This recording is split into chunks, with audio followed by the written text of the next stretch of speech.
हमारा जिक्र का मौजू चल रहा है। तो आज हम पढ़ेंगे हर वक्त जिक्र करने की फजीलत। जो हर वक्त अल्लाह का जिक्र करता रहता है उसकी क्या फजीलत है। सही मुस्लिम की रिवायत है, सैयदना हंज़ला रज़ी अल्लाह तआला अन्हु बयान करते हैं, मुझे सैयदना अबू बकर सिद्दीक रज़ी अल्लाह तआला अन्हु मिले और पूछा कि हंज़ला कैसे हो। हंज़ला कहते हैं नाफका हंज़ला, हंज़ला मुनाफिक हो गया। सैयदना अबू बकर सिद्दीक रज़ी अल्लाह तआला अन्हु पूछा कि अपने आप को मुनाफिक कह रहे हो। हंज़ला रज़ी अल्लाह तआला अन्हु कहते हैं कि मैंने कहा कि जब कि हम रसूलुल्लाह सल्लल्लाहु अलैहि वसल्लम की मजलिस में होते हैं तो आप सल्लल्लाहु अलैहि वसल्लम हमें जन्नत और जहन्नम जो है वो याद दिलाते हैं। तो हमारी कैफियत यह है कि जैसे हम जन्नत और जहन्नम को अपनी आंखों से देख रहे हैं। हंज़ला रज़ी अल्लाह तआला अपने आप को मुनाफिक कह रहे हैं। अबू बकर सिद्दीक रज़ी अल्लाह तआला ये क्या कर रहे हो, अपने आप को मुनाफिक कह रहे हो। तो कहा कि जब अल्लाह के रसूल सल्लल्लाहु अलैहि वसल्लम हमें जन्नत जहन्नम याद दिलाते हैं तो ऐसे महसूस होता है कि जैसे हम जन्नत और जहन्नम को अपनी आंखों से देख रहे हैं। लेकिन जब हम रसूलुल्लाह सल्लल्लाहु अलैहि वसल्लम से अलग होते हैं, उनकी मजलिस से,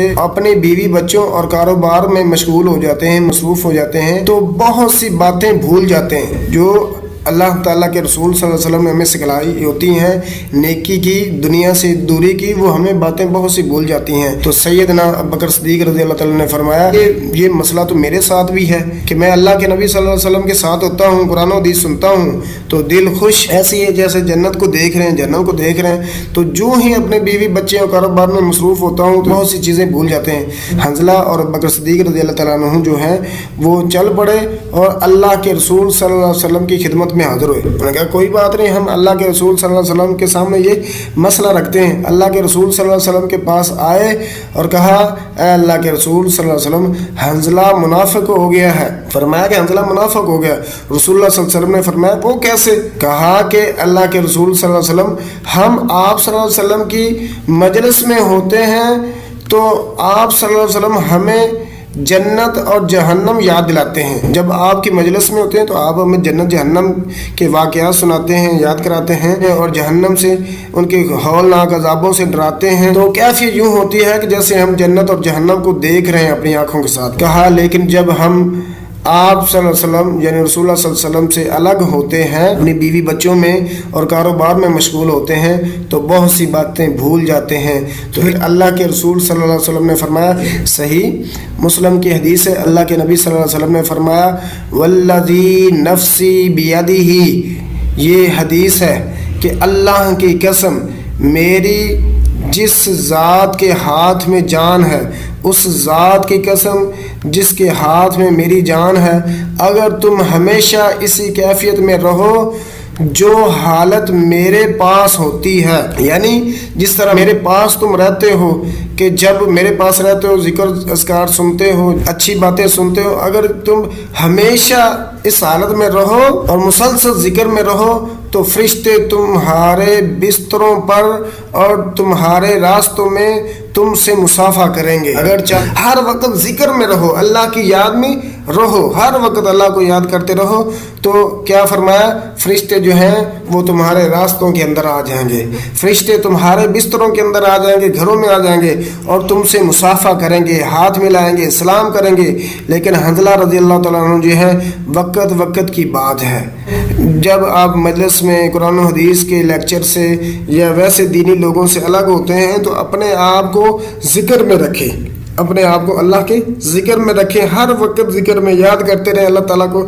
सही मुस्लिम की हदीस है, फरिश्ते जो हैं हमारे बिस्तरों पर, हमारे घरों में आएंगे, हमारे रास्तों में आएंगे और हमसे मुसाफा भी करेंगे। आगे हदीस का सबक है सैयदना, ये हदीस बुखारी और मुस्लिम के अंदर मौजूद है। सैयदना अबू सईद खुदरी रज़ी अल्लाह तआला अन्हु बयान करते हैं, अल्लाह के नबी सल्लल्लाहु अलैहि वसल्लम ने फरमाया ला तसुब्बू अस्हाबी, ला तसुब्बू अस्हाबी, ला तसुब्बू अस्हाबी। छोटी सी हदीस है, ये याद कर लें, बुखारी मुस्लिम की हदीस है। ला तसुब्बू अस्हाबी, फरमाया मेरे सहाबा को बुरा ना कहो। ला तसुब्बू अस्हाबी, फरमाया मेरे सहाबा को बुरा ना कहो। ये हदीस है, नबी सल्लल्लाहु अलैहि वसल्लम का फरमान है। जो नबी सल्लल्लाहु अलैहि वसल्लम के साथ मिल गया, हमें नबी सल्लल्लाहु अलैहि वसल्लम का भी एहतराम है, नबी सल्लल्लाहु अलैहि वसल्लम की हदीसों का भी एहतराम है, नबी सल्लल्लाहु अलैहि वसल्लम की बातों का एहतराम है। नबी सल्लल्लाहु अलैहि वसल्लम के साथ जो बंदा मिल गया इंसान है उसका भी एहतराम है। जो बंदा इंसान नहीं है, तिनके हैं, کاک ہیں، تنکے ہیں، تیلے ہیں، اگر وہ بھی ان کی بھی نسبت محمد رسول اللہ صلی اللہ علیہ وسلم کے ساتھ مل گئی ہے، نسبت ہو گئی ہے، جس مٹی کے اوپر چلتے، جس گلی کے اندر چلتے، جس شہر کے اندر رہتے، جس پہاڑی کے اوپر چلتے، جس چیز کا محمد رسول اللہ صلی اللہ علیہ وسلم کے ساتھ اس کی نسبت مل گئی، ہمیں اس کا بھی احترام ہے۔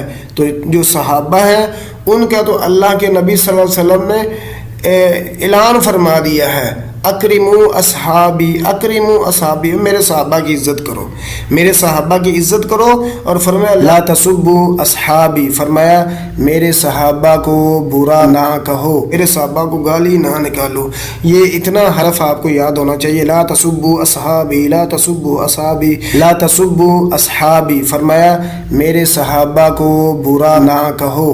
گرامر کی پہلی کتاب کا سبق ہے، اس کے اندر ہم نے متکلم کے 2 صیغے پڑھے ہیں، ضرب تو ضربنا۔ اس کے اندر یاد رکھنا ہے تاپش تو آخر میں ہو، اس کا ترجمہ ہوتا ہے میں، نہ ہو تو ہم ہوتا ہے، میں مرد اور عورت کے لیے، اور ہم 2 مرد 2 عورتیں، سب مرد سب عورتوں کے لیے استعمال ہوتا ہے۔ غائب اور حاضر اور متکلم کے صیغے ملا کے سنائیں، آپ نے یہ پوری گردان سنا دی نہیں ہے، یہ ساری چیزیں اس میں شامل ہیں۔ سوال آگے ہے، میں ایک عورت نے مارا، اس کی عربی بنایا، آپ نے ضرب تو کہنا، بس اس کی پوری عربی بن گئی۔ ہم 2 مردوں نے مارا، جس کے ساتھ ہم آئے، ضربنا اس کا ترجمہ ہے۔ میں ایک مرد نے مارا، اس کی عربی یہی ہے، ضرب تو۔ ہم 2 عورتوں نے، جس کے ساتھ میں اور ہم آ رہا ہے، میں آئے تو تو، ہم آئے تو نہ، ہم 2 عورتوں نے مارا، ضربنا۔ ہم سب مردوں نے مارا، اس کا جواب ضربنا۔ میں ایک عورت نے مارا، اس کا جواب ضرب تو۔ ہم سب عورتوں نے مارا، اس کا جواب ضربنا۔ گرامر کی دوسری کتاب کا سبق ہے مثال، ہم نے اس کی تعریف پڑھی تھی، جس کے فا کلمہ میں حرف علت ہو، اجوف جس کے عین کلمہ میں حرف علت ہو، ناقص جس کے لام کلمہ میں حرف علت ہو۔ مثال ہم نے پڑھی حرف علت یعنی واصلہ پہلے حرف میں حرف علت ہو، ان کے ترجمے آپ نے دیکھ لینا ہے۔ عین کلمہ میں حرف علت ہو یعنی قاولا، درمیان میں حرف علت ہے، قالا اصل میں قاولا تھا، قالا اصل میں قاولا تھا، اور باع اصل میں بایا تھا، درمیان والا عین کلمہ ہوتا ہے، درمیان میں واو اور یا تھا، اور اس کے یہ آگے لکھی ہوئی تعلیل، قالا اصل میں قاولا تھا، باع اصل میں بایا تھا، اور واو اور یا متحرک، واو اور یا پر حرکت تھی، زبر تھی، تو پچھلے کے موافق ہم نے کر دیا تھا، زبر جو ہے اس کے بعد الف آتی ہے، تو قاولا کو ہم نے قولا بنا دیا، بایا کو ہم نے با کے بعد الف بنا دی، تو یہ اس کی تعلیل ہے۔ آگے ہے ناقص جس کے لام کلمہ میں حرف علت ہو یعنی آخر میں، غزون آخر میں واو ہے، حرف علت ہے، تو غزا اصل میں غزاوہ تھا، اور رمیون اصل میں رمایہ تھا۔ اسی طرح جس طرح ہم نے واو اور یا کو پچھلے کے موافق جو ہے وہ الف کے ساتھ بدل دیا، رمایہ اور غزون غزا کو ہم نے پچھلے زبر کی وجہ سے الف سے بدل دیا۔